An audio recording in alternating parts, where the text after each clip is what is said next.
What's going on, everybody? It's DJ Sketch and welcome back to the channel.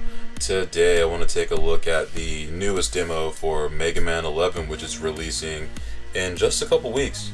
Capcom is actually kind of killing it right now as far as releasing the ad and also digitally releasing the beat 'em up bundle.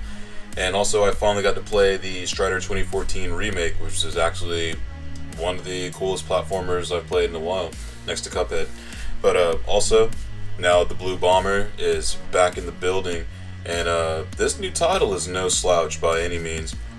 I can already tell this is going to be a significantly tougher Mega Man, it seems like. It only has a really heavy feel of like how the difficulty in Mega Man 9 and 10 were, and those games are ruthless at times. Honestly, it took a few months to even get through just the regular Robot Masters on Mega Man 9 especially. This one's actually kind of interesting. It has a newer art style. It's slightly similar to how Mighty Number 9 kind of looked, but also it doesn't have the same look as X did in the Marvel vs. Capcom Infinite or any of the other Marvel Capcom entries. But this one looks fairly interesting.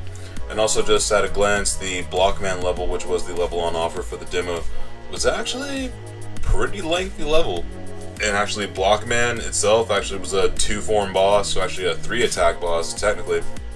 And actually, that was actually one of the more intense boss fights I've had in a Mega Man game as of lately. And also the level itself also had so many little tricks and perils and a lot of beginner's traps as well. So this is one of those games also you can be able to cut your teeth on with the length and the difficulty especially, which is the main reason why I'm looking forward to it.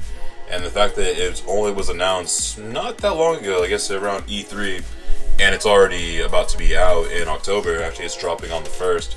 Which I can't believe it's already about to be October. September went by way too fast. But also, this game is also introducing a few other things that are different to a Mega Man game. You actually have a time manipulation mechanic and also a power-up mechanic for the Buster and whatever weapons you're running also, which is interesting. Also, it changes up the gameplay a little bit. It could also work as a... I'm not going to say it works as a crutch, because I honestly would never call it that. But it can definitely make some situations easier or even sometimes more difficult, depending on what use you're trying to go for. But all in all, honestly, I'm actually extremely stoked to see where this is going to go, and also to see what the other 7 Robot Masters are going to be like, and also to see who the main villain is going to be in this one. Because as far as I can tell in the series where it's at now, I'm not sure if it's still Wily or not, because I know there's usually been a different boss or a different head Robot Master at the end. But I guess we'll find out fairly shortly. Because this one I'm actually stoked on how it's looking so far. Graphically, it looks solid, and also as far as control, everything is still just as tight as any other Mega Man game has been, except for one. But even still, I'm actually really excited to see how the retail release is going to be. Because Capcom right now is kind of batting 1,000 with this. The Resi 2 remake is just around the corner. Only have a few more months for that as well.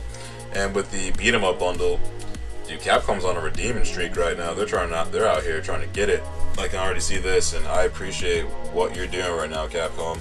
So if you want to keep this kind of thing up, I can definitely see the future being very bright for you guys, especially going into 2019.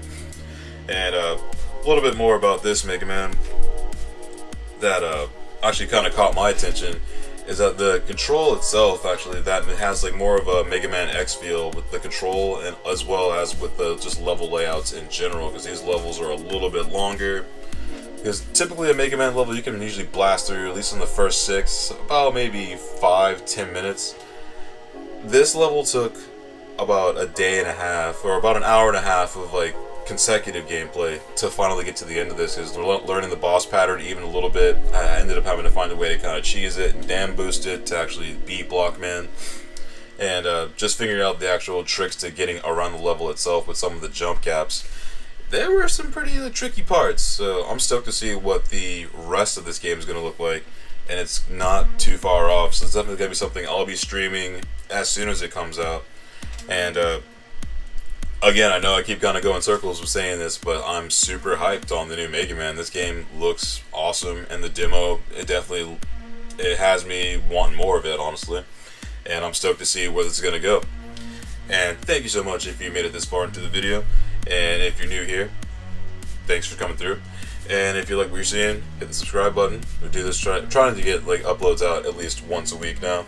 At the very worst, like once every 2 weeks. So again, thanks for checking this out. I'll see you guys in the next one. And also, Mega Man drops on the 11th, on the 1st. All right, see ya.